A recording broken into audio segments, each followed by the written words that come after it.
Welcome to Stand Alone. Wow, wow, wow. Do we have a very, very special guest in our presence? And so if you know anything about someone who is the quintessential disruptor, you know who Naveen Jain is. You know, when you think about in today's world, everybody wants to do well. We all have something tugging at us, to inspire us to go above and beyond. But there's few that actually execute on it and do it. And Naveen Jain is one of those individuals. I just want to open up by saying you were listed as one of the top entrepreneurs in the world, Entrepreneur of the Year, Ellis Island Medal of Honor, top 50 philanthropists of the year. You're the CEO of some amazing organizations, InfoSpace, Moon Express, Viome, which is a company that I am actually using, and I love it and I recommend it. But really what you are in your core is you are an entrepreneur. And our audience, Naveen, they are people that really have to stand alone, meaning that we have to lead our lives. We can't just go with the grain and have our life fall into default. And so I wanted to break this down with you because, Naveen, your eyes see what most don't see. And so why that's so incredibly important is because if you want to elevate your life, you have to be able to do this. You know, in 2000, there was an interview that you did, and you said, we are building the information and commerce operating system for tomorrow and the next century. You predicted that the phones would be the vehicle for emails, stocks, before the iPhone ever came to fruition. You know, a couple years ago, you predicted that entrepreneurs are going to be the new superpowers.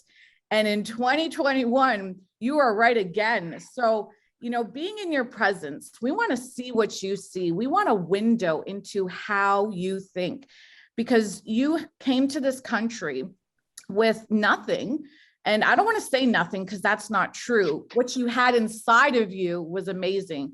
And you became a billionaire because you think like a billionaire. You think like a billionaire. So impart your wisdom on us today. And I want to kick off the first question, Naveen, by asking you, when you think about that abundance mindset, because you have this, why is this so important for today? Because we have so much access today. There's never been a better stage for human beings to excel, but we cannot excel with a scarcity mindset. Can you kick us off? Because I believe that is your greatest wealth, your abundance mindset. Well, first of all, Sabrina, I don't even know, what to say anymore. Your introduction is just beyond words, makes me not only feel that I hope I can live up to the expectation that you set out. And I was going to say that it's really hard to make a brown guy blush, but when you start reading the things like that, it makes me blush, right? So with that, I just want people to know that entrepreneurship is this myth that people have created is about starting a company and about doing things that no one can do before. And these are some exceptional human beings that are created by God in some very special mold. And the answer really is every one of us can get there. It is just simply a learned skill. And that learned skill tells you that once you develop a mindset of solving a problem, not just simply talking about a problem, not coming up with a solution to the problem, but going out and actually doing it, you become an entrepreneur. So entrepreneurs are problem solvers, right? When you look at the reason the entrepreneurs tend to have this abundance mindset is in their mind, if you think of scarcity tells you that if someone else has it, you can't have it because it's scarce. So only few people can have it. Where the abundance mindset says is that every one of us can have it, right? And there is this idea that people have that human beings are so greedy, it doesn't matter how much we have, we always want more, and there'll always be scarcity gets created because we will start hoarding things. And what I realize is that actually that's just completely not true. If we believe something is abundance, we actually share it with everyone and we never hoard it.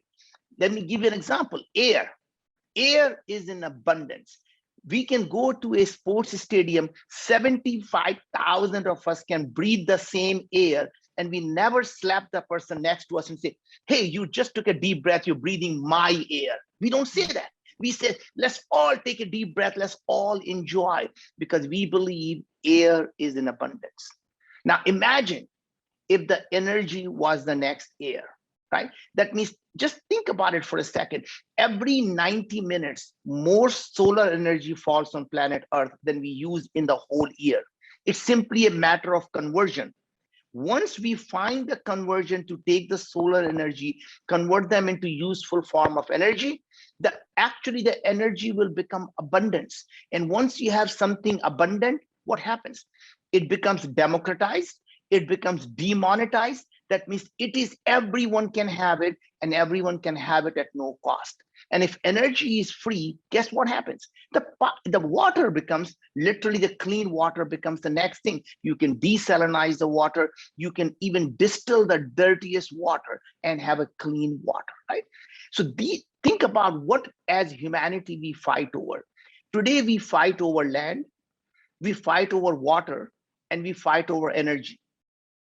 And if you just look up in the sky, it realizes that the land that we fight over is not scarce. It is in so much abundance that we could possibly live anywhere. So our planet Earth, or our spacecraft, is literally a tiny dot in our own solar system. Our solar system is invisible in our galaxy. Our galaxy is invisible into our just Milky Way galaxy. And if you think about our Milky Way galaxy is invisible into our universe, and our universe could be invisible into this multiverse. The only reason we believe the land has value, because somehow we have come to believe that we can only live on planet Earth. What if we could live anywhere we wanted, whether it's a moon, Mars, beyond our solar system, into different galaxy, into different universe altogether? Where is that scarcity of land? There is more water on those asteroids and meteorites than we can ever need, right? There is more energy that's out there than we can ever use. And it is in our mind that we believe these things are scarce. And once you start to believe things are actually plentiful and abundance, you actually start to live a life of abundance. So it starts with a simple mindset and a belief system. And as we go along, I'm going to explain that as entrepreneurs, there is nothing that you and I can't solve. There is no problem that entrepreneurs cannot solve, but for their imagination. Imagination is the only limit to what we can't achieve. Despite what people tell us, despite everyone setting a limit for us, even my mother, who loved me so much, Sabrina, she used to always tell me, you can do anything you want. And then she had this magical thing, sky is the limit. She set that limit that no one can cross that sky, until I grew up and I realized that sky doesn't exist. Sky is nothing but a figment of our imagination. It doesn't really exist, right? And then what she was really trying to tell me is, if you believe boundary exists, that is a boundary you create for yourself. And once you get there, you will realize there was no boundary. It was all in your own mind. Wow, this is incredible. What I love is something that, I can really relate to. And for a lot of people in business today, when you think about expanding your thinking, you talk about this a lot. And I always called it something different, cross-pollination, right? I studied my whole life in science to become a doctor, and then I landed in business and did very well. And so I apply science to business and it helps me. And you do the exact same thing. Like you started in information in tech.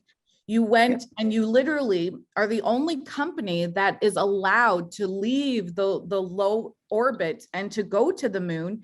So you apply information to science to go to the moon, but you didn't stop there. You then said, well, we can go all the way there, but we can also go all the way in our gut, right? That constellation that's within us. And we could really, and your mind is connecting all the dots. And so I wanted to really dive into this because a lot of people today, they don't have the breadth of knowledge to see, and then they get overwhelmed because they're not an expert. Could you dive into this, like why it's okay to be a non-expert and that can actually help you to grow your knowledge? I think, Sabrina, I think you already answered the question that once you are expert at something, the best you can do is to be 10% better than anybody else in the world. You become an incrementalist. As an incrementalist, you can be the best in the world in that field by 10% or 15%, but you can never be 10 times better or 100 times better than anyone else, because every expert has taken the foundation for granted, because that's what makes them an expert.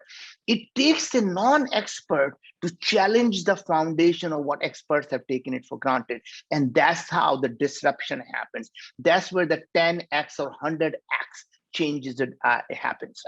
And I think, if you think about every industry, so I'm going to actually give you a framework, Sabrina, I think you might enjoy. And I think especially your audience, that every time I start a company, I ask myself 3 questions. Why this? Why now? Why me?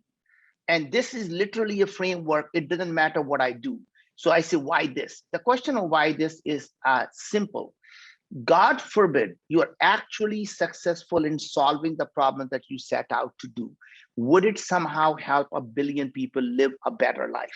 And the reason I ask that is not because I'm a philanthropist and I want to help 1 billion people, but actually as a capitalist, I know that if you can find anything that can help 1 billion people live a better life, you can create a $500 billion company. But you don't go start and say, I want to create a $500 billion company. What should I do?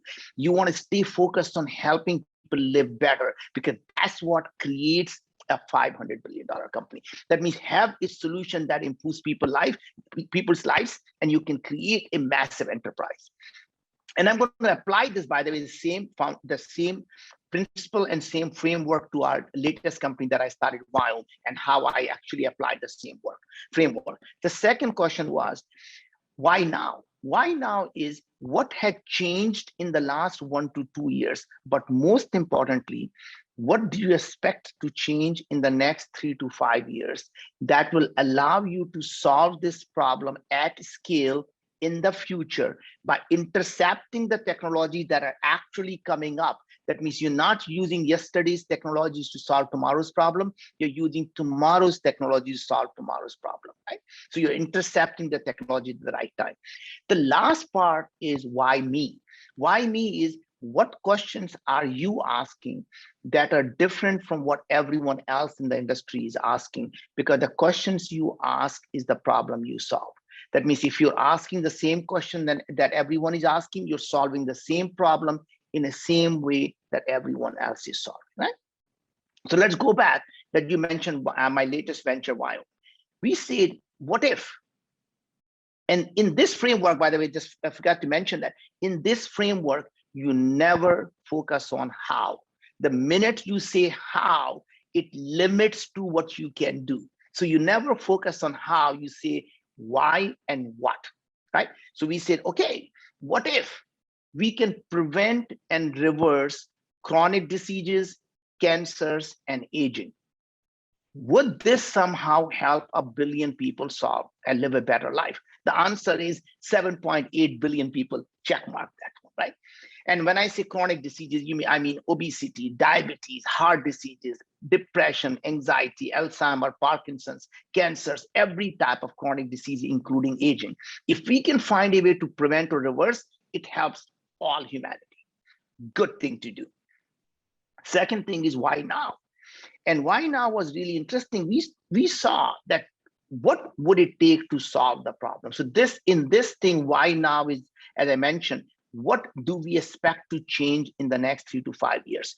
So here the question I asked myself was, to solve this problem, what problems have to be solved? What technologies will have to be developed for us to be able to prevent and reverse chronic diseases, right? So first thing we saw was, okay, if we're going to solve this problem, we have to be able to digitize the human body. And Sabrina is saying, of course we do, right? So we have to be able to understand everything that's happening inside the human body at a biochemical level. And if we can do that at a scale, even then you say, okay, then what will be the next problem? Well, we have to be able to analyze massive amount of data without having access to supercomputers. Well, okay, let's assume that can be done. What's the third thing? Well, third thing is, would AI or artificial intelligence be self-learning and powerful enough to be able to make sense of massive amount of data and come back and tell you, this is what's happening for you to have this disease, and this is what you can do to actually prevent or reverse this disease? So we say, okay, the cost of sequencing or digitizing the human body, when I started the company, was about $1,200. And we were absolutely convinced in the next 3 to 5 years that cost had come down from $1 billion to $1,000 is going to come down to $100 in the next 3 to 5 years. And we said, look, $100 is a good price point. I think we can make it work. It turns out actually cost came down to about $20. And so even though we thought we were 10 times or 12 times optimistic, it turned out we were actually 5 times pessimistic because technology was absolutely plummeting. When we started using AWS, the cloud computing, or to process massive amount of data, it cost us about $42, $43 per sample to process. We knew that was too high, and we knew that cost would come down to about $10. Well, it turned out it came down to about $1.50. Right. So as everything we knew the costs were coming down, they were coming down faster than we actually anticipated.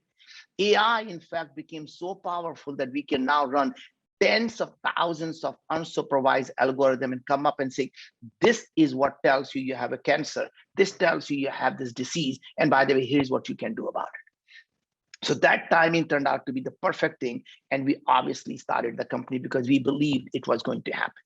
The last part was probably the toughest part.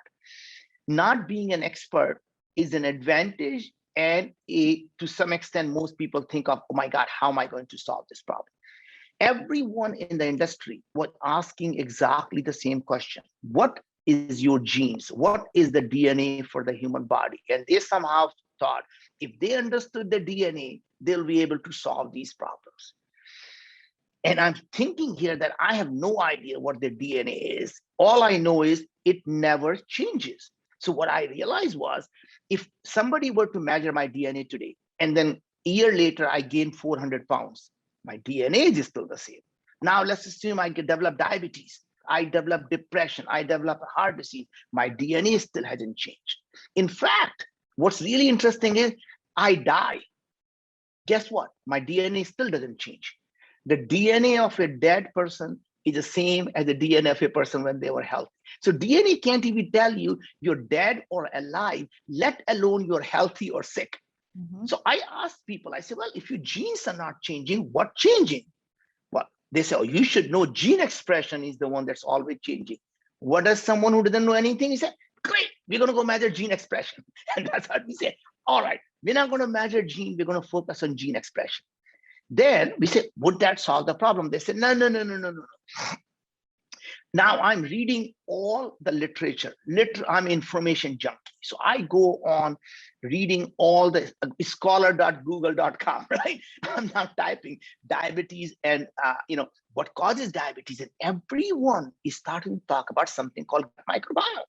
So if you Google Parkinson's and gut microbiome, the Alzheimer and gut microbiome, the diabetes and obesity and depression and anxiety, every single disease, including every cancer, can now directly be connected to gut microbiome. As soon as you realize that, you somehow think it's a eureka moment. I found something. And that to me is what I would call a moronic movement, right? If everybody believes that is a problem, and there are 10 companies looking at the gut microbiome, why is the problem not getting solved? And then it occurred to me to go back to the basics. What questions are these companies asking when they're looking at the gut microbiome?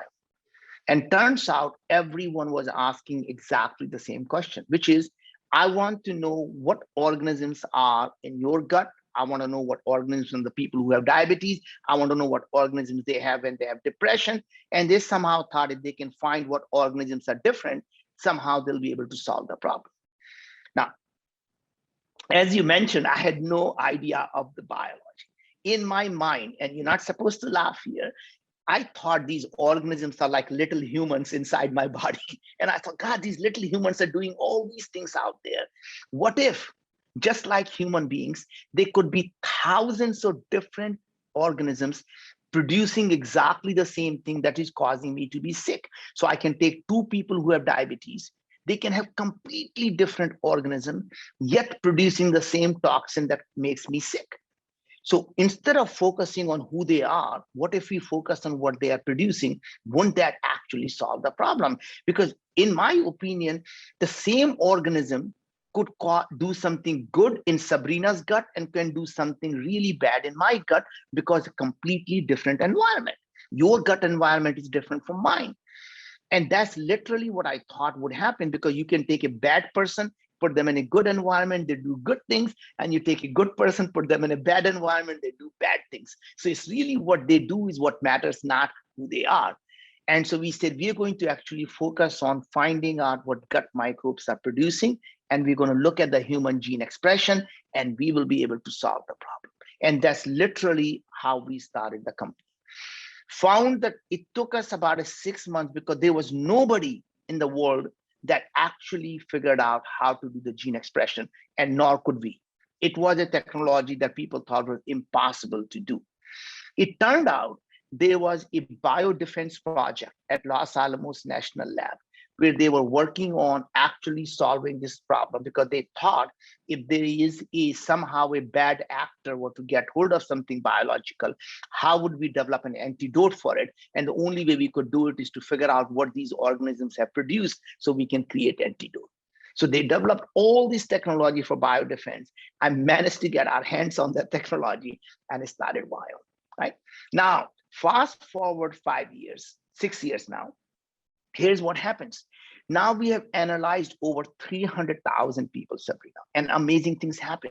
When we analyze your gut and when we analyze your body, we are able to now not only tell you what is your immune health, what is your gut health, what is your cellular health, what is your mitochondrial health, what's your biological age, and then tell you what foods you should eat and why, what foods you should avoid and why, what nutrients your body needs in what dosages, right? So for example, when I did my first test, it tells me, don't eat broccoli, don't eat cabbage and Brussels sprout. And I'm thinking, I thought they were healthy food. I'm vegetarian. What else would I eat?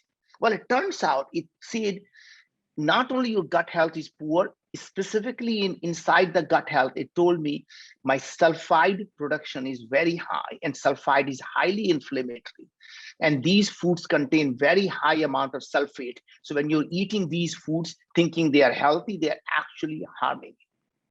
They are causing more inflammation. It told me not to eat spinach because the oxalate in the spinach is not being digested by my gut microbes, because the oxalate pathways are very, very weak. That means if I don't stop eating spinach, it's going to end up as a kidney stone. Wow. It told me not to eat all the protein that I thought I was eating to build up my muscles. He said your protein is actually not getting digested. It's going in your gut, and these microbes are fermenting it, and they're releasing ammonia that is causing high inflammation. If you want to eat protein, then you should start taking these digestive enzymes in these quantity. And that's literally by simply changing that, my immune health went up significantly. My gut health improved. My biological age came down from 62, my chronological age, now down to 53. So I'm 9 years younger now than I chronologically. And I'm absolutely convinced by the time I'm 70, my biological age could come down to 40. So it's really is the idea of reversing aging is not you don't get old. You actually do want to keep getting chronologically older, but biologically you want to stay becoming younger and younger, right? And that's literally another magical thing we did was once we realized that what people needed, that I need 12 milligrams of curcumin, I need 17 milligram of berberine, I need 22 milligram of elderberry, I need 18 milligram of amylase. It literally takes all those ingredients in that quantity and makes those capsules for me individually every month. And as my body changes, my nutrition needs change. Guess what? Every month we rechange your capsules when you do a retest. So every time you retest, we say, oh, now you don't need this, you need this. And we actually make those new capsules for you. Right? So it's amazing. Every probiotic, every prebiotic, every vitamin, mineral, herbs, digestive enzymes, amino acids, food extracts, whatever you need, we put them up for you and make them for you. And that to me was our first part. And based on that, what we learned, Sabrina, that in 4 months, people's clinical score for IBS, which is 15% of population that suffers from it, went down by 40%. Their depression scores measured by PHQ-9 went down by 36%. Their anxiety scores came down by 32%. Their diabetes risk measured by HbA1c came down by 30%. And now imagine food as a medicine to actually be able to prevent or reverse these chronic diseases. And to me, that's magic. And then going forward, since you're a doctor, I'm going to now tell you what else we have done. So from but my point is you understand the basic science, right? Yeah. We took this data and now we have 300,000 people. We now understand what are the biomarkers for people who have the different diseases.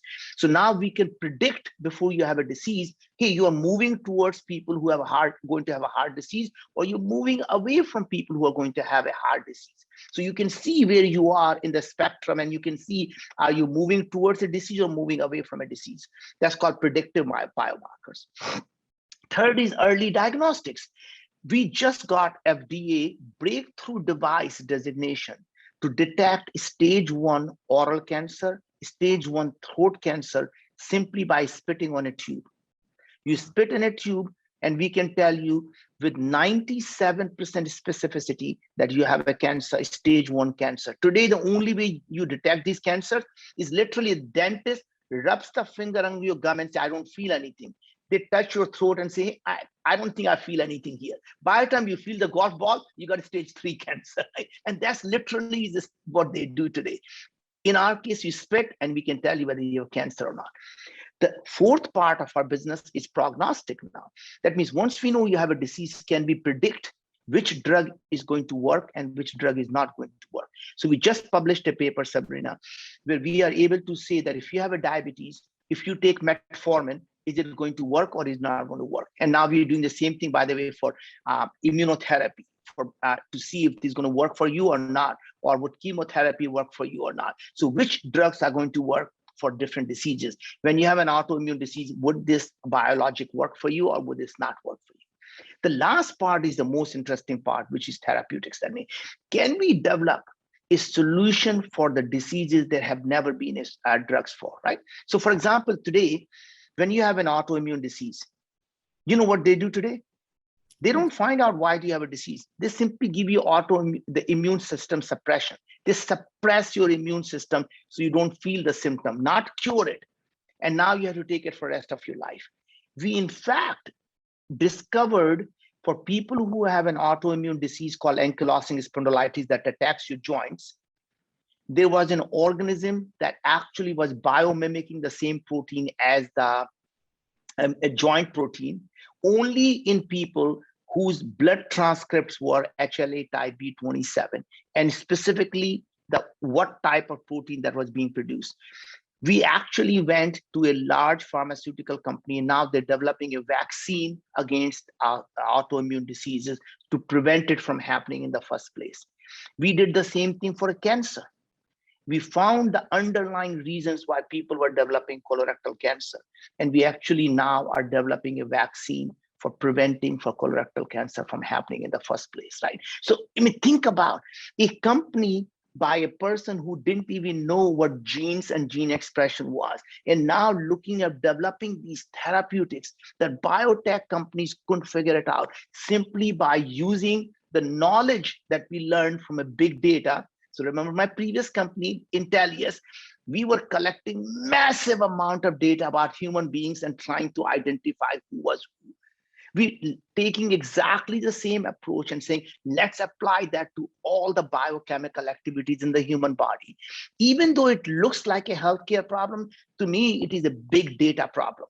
Once you know all the symptoms you have, all the disease you have, all the drugs you're taking, and you have all the biological data, you are basically applying the big data to essentially healthcare rather than healthcare to big data.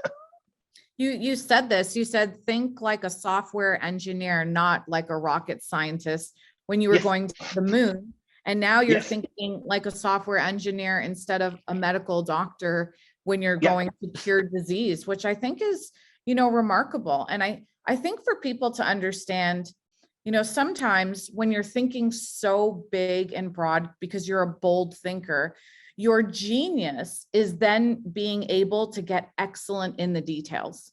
And, it's doing both of those things, because a lot of people, when they apply themselves, they think it's one or the other. You have to think so big and bold, see the overall picture, but then you got to go in and master the details. So, Kind of, Sabrina, kind of, not really. So what happens is you actually stay as a non-expert because you don't want to become so deep into the thing that people know that you are no longer able to think creatively. So you want to hire the smartest people around you. So think what I did. I said, look, who is the guy who developed this technology at Los Alamos National Lab, who is able to take these gene expression called mRNA analysis? I hired him and brought him as a chief science officer. Hired the head of IBM Watson to come and do the AI for us. Remember, so this was the basic part, was do the gene expression. So hire the best guy, bring in the AI person, the best thing. And hired recently the global head of R&D from GSK to say, all right, help us with understand, now that we know all this, how do you go out and solve this problem from a therapeutics perspective? So surround yourself with the experts, and then your job is to challenge them. So every time they tell you it can't be done, you ask them, why can't it be done?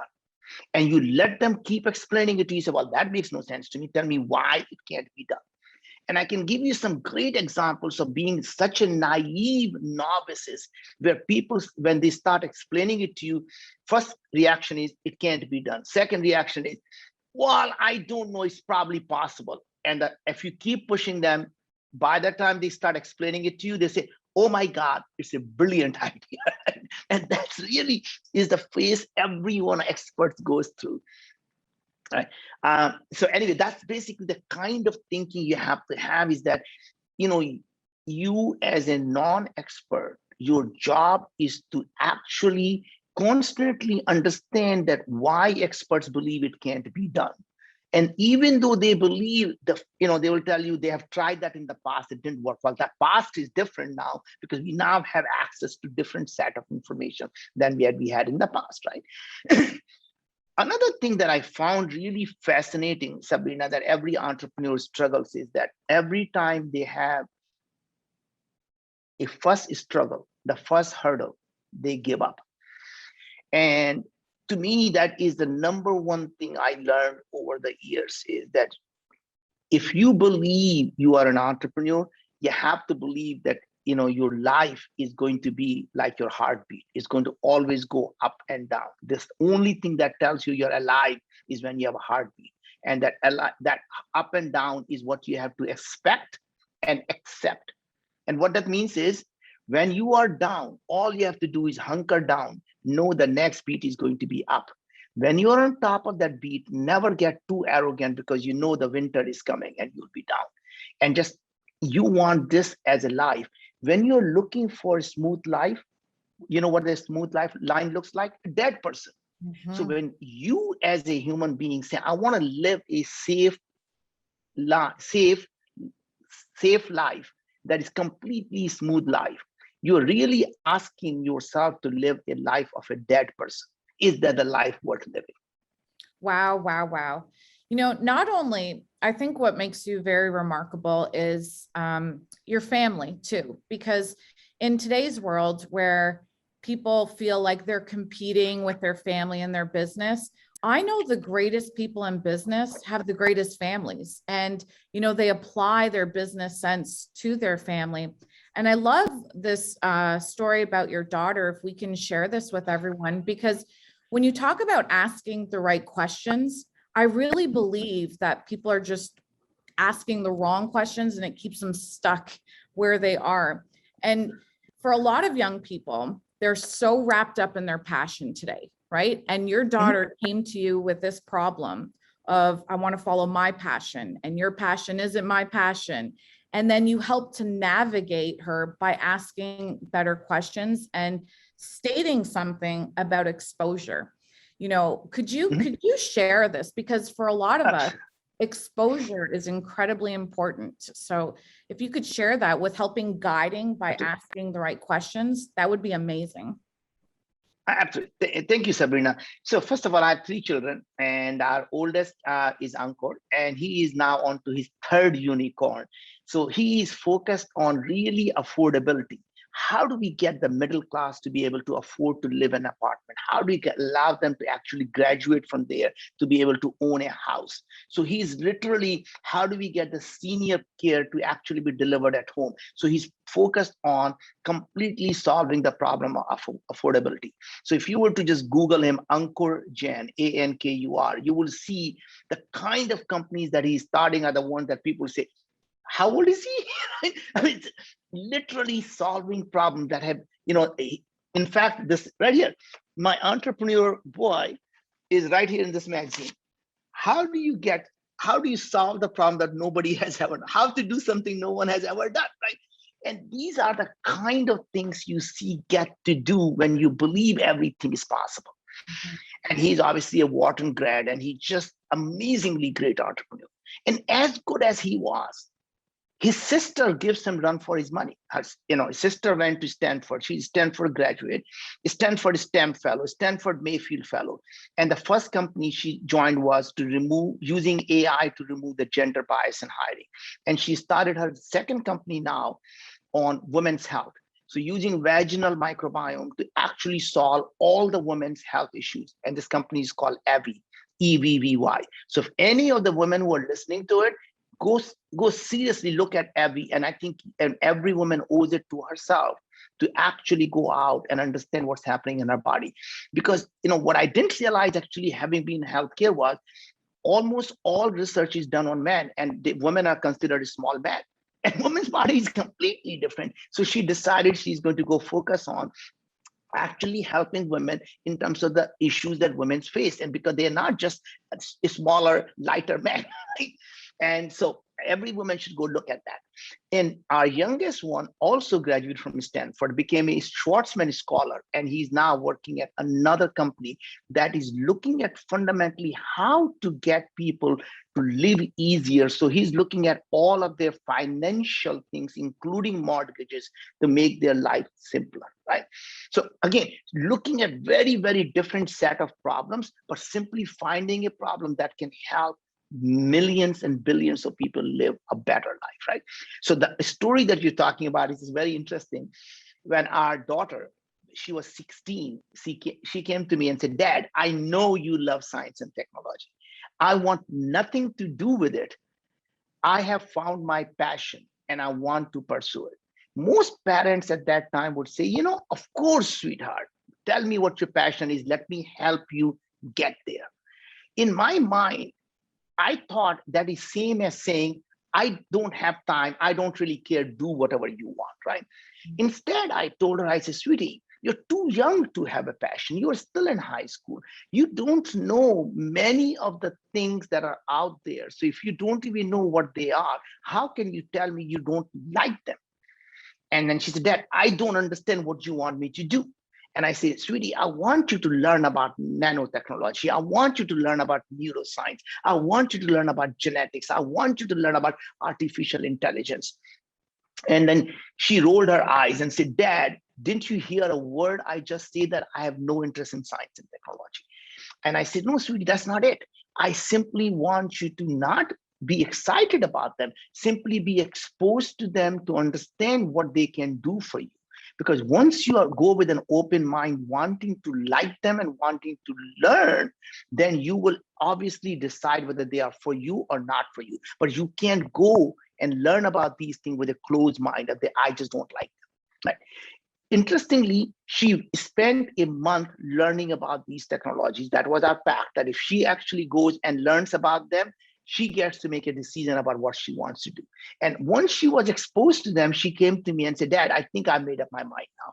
I want to be either a neuroscientist or a geneticist, because I want to help women. And I did not realize, how can I help them if I don't know how their brain works? How can I help them unless I know how their body works? Now imagine if I had let her pursue her passion when she was 16. Not only she would have never found her true passion, look at what she's doing, using AI to remove gender bias, using genetics to actually solve women's health problems. Not only she would not have found her true passion, world would have lost out on a great entrepreneur. Right? So by exposing them to different things, you allow the children to actually find things. And what is really amazing to me is what she taught me.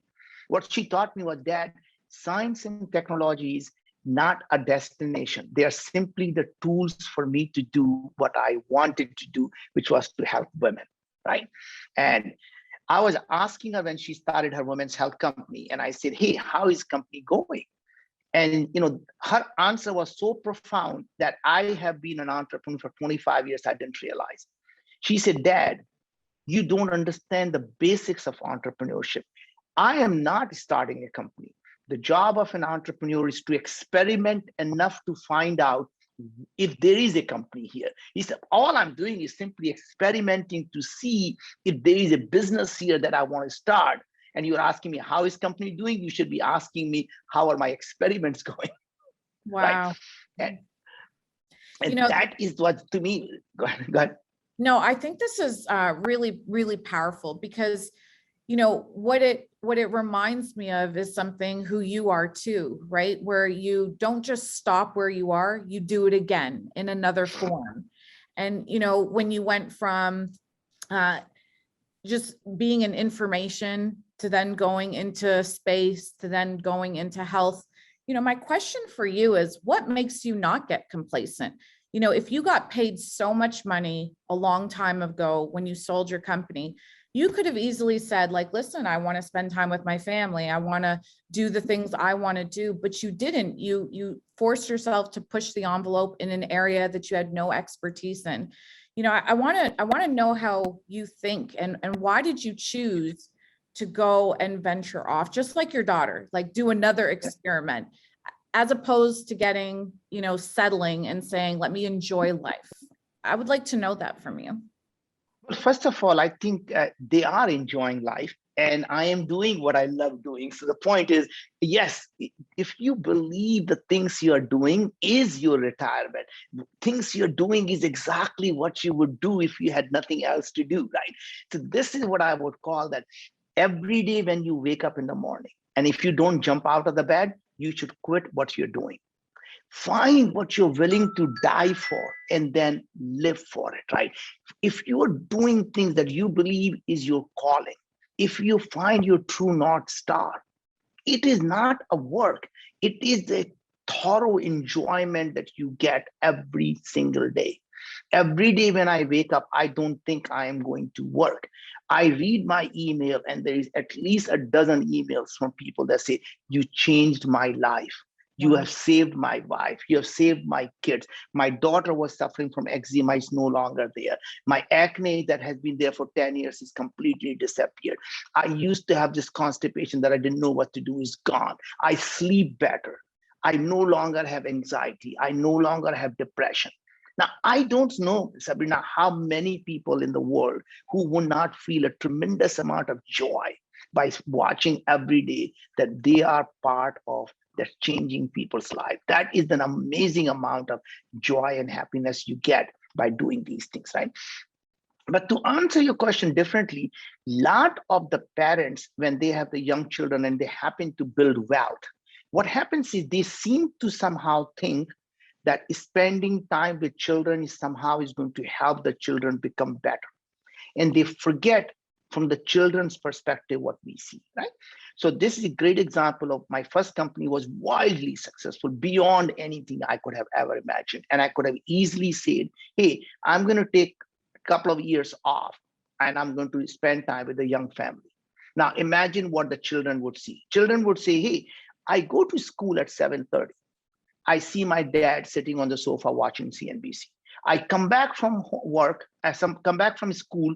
Guess what? My dad says, work hard, go do your homework. Hard work is what it takes to be successful. And I see my dad sitting on the sofa watching CNBC. What I'm hearing in my mind is, I want to grow up, be just like my dad, sit on the sofa and watch CNBC.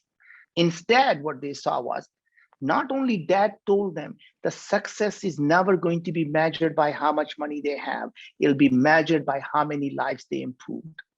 Wow. What they saw dad was doing things that he loved doing and helping people live better. So I started my second company, then started the third company. Then dad goes completely crazy and says, we're going to the moon. And the family says, are you crazy? No private company has gone there. Why do you want to do this? You're going to get bloodied. You're going to absolutely fail. And dad says, let me show you how it's done. Does that. And now dad goes crazy and say at his age, he's going to go start a healthcare company. Dad, healthcare cannot be disrupted. It was one thing you succeeded in moon, ride into the sunset, you ride high, you don't go ride low. Dad says, no. Let me show you how we can disrupt healthcare. And the reason my point is, the more you do these things, guess what happens? The children are now seeing it's not about money. They know they don't have to work for a living. Guess what? They are still so hungry to go out and do things because they realize their self-worth does not come from what they own. It comes from what they create. If you own a lot and you haven't created anything, you're still a parasite on humanity. So don't ever be a parasite, right? So our legacy is not what I do. It's not about simply leaving a better world for our children. It is also about leaving the better children for the world, so the world will continue to improve. Oh my goodness, this is amazing. And I think, this is why it's such an honor and privilege to have met you, to have talked to you. And, for a lot of people, I would just like to, wrap this up and say, why do you have to continue to be curious? Because you answered this, but I really want for people to understand that you talk about this, like the superpower of an entrepreneur. Why would you say that there is no better time in human history to be in business? Because before, and as I was studying you, Naveen, I thought like this word came into my head and it was noble. Noble. And when you look at the word noble, it actually, the first definition is you come from a family or a class that is aristocratic, right? Which a lot of people say, well, their family is wealthy. This is why they're able to do this, which wasn't your case. But then the second definition is demonstrating fine personal qualities, like moral ideas. And, when I think of a person who is noble, I think you're a noble person with noble cause, and your family is doing this also. And it has nothing to do with class. It has nothing to do with where you came from, but it has everything to do with what's inside of you. So if you could share with people, this is a great time to be alive. It's in fact the greatest time in human history to be alive. And why is it such a great time to be an entrepreneur? Because business is great, and for people to get encouraged by what you have been able to achieve in your lifetime. Well, I think, Sabrina, I couldn't have said better. There has never been a better time to be alive, to be an entrepreneur. There has rarely been the confluence of exponential technology that are coming together. That means, the sensors are becoming cheaper, smaller, faster, better. AI is going to be becoming more and more powerful. Literally every industry that we know is going to get disrupted, whether it's agriculture, whether it's automotive, whether it's real estate, it doesn't matter. half of the Fortune 500 companies will not be around in the next 10 to 15 years. And guess what? If those companies are dying, the new king is going to be created. What I want every entrepreneur to understand, that if someone is ahead of you by 5 to 10 years, the technology is moving so fast that they are actually very close to being disrupted, because in the every 4 or 5 years, the technology moves so fast that even the leaders that disrupted the yesterday's leader are now getting disrupted faster and faster and faster, right? Because they are using the old technology and now we have a totally new way of doing things, right? So in fact, if you look at the adoption curve, what used to take the cell phones to get to 1 million cell phones, it took a lot longer than took 1 million people for Facebook or for Snapchat or now Clubhouse, or you start to go, the adoption curve is becoming faster and faster and faster. That means you can in fact build a company that could disrupt something that was 5, 6 years before you, because they are ripe for disruption. The thing is, intellectual curiosity is something that you, as human being, as long as you maintain that intellectual curiosity, as long as you actually convey that intellectual curiosity to your children, that to me is the best gift you can ever give. To me, the day you stop learning is the day you die. The day you stop being curious is the day you die. The intellectual curiosity gives you what if, and what if tells you, God, what would the world look like if you could do this, right? So don't look at the world as is, look at what the world can be. And that can only come from being curious about why can it be like that, right? I remember when our kids were young, we didn't read them bedtime stories. It was really interesting thing. I would actually come up with and saying, hey, can you tell me a story that connects these disconnected words that have never been connected? I would say, tell me a story about a monkey, an ocean, and a turtle. And now they have to find a way to connect the dots in a way that makes the comprehensive story. And their brain starts to say, everything can be connected. Every dot is connected somehow. And I wanted them to start thinking like that. Then they would give me the words and say, all right, Dad, now you connect the water and the cup and this. Wow, this is incredible. And I think, Naveen, I just want to say, like, more importantly, thank you for your time. Thank you for having the courage to just share with us. You talk about collaboration a lot. And I really believe that, you're an inspiring story because it's not done yet. And we're waiting to see what's next, but we're not just waiting and watching. I really want to be able to be someone to help and assist in making sure that the world is healthier, is wealthier, is better than when we first came here. So thank you for reinvesting into the world and giving back. It really means a lot. And, for everyone, I highly recommend Viome. And the reason is, if you have all the money in the world and you're not healthy, what does it even matter? And so our wealth is stored up in our health. And I think you really discovered that. I think you really tapped into that. And I love science. It was enjoyable just getting to know you and your journey. So thank you so much for your time today. God bless you and your family, and continue to keep rocking the boat and making sure that you create bigger boats and bigger vehicles for the world. So thank you so much. Thank you, Sabrina. I really appreciate your time. Thank you.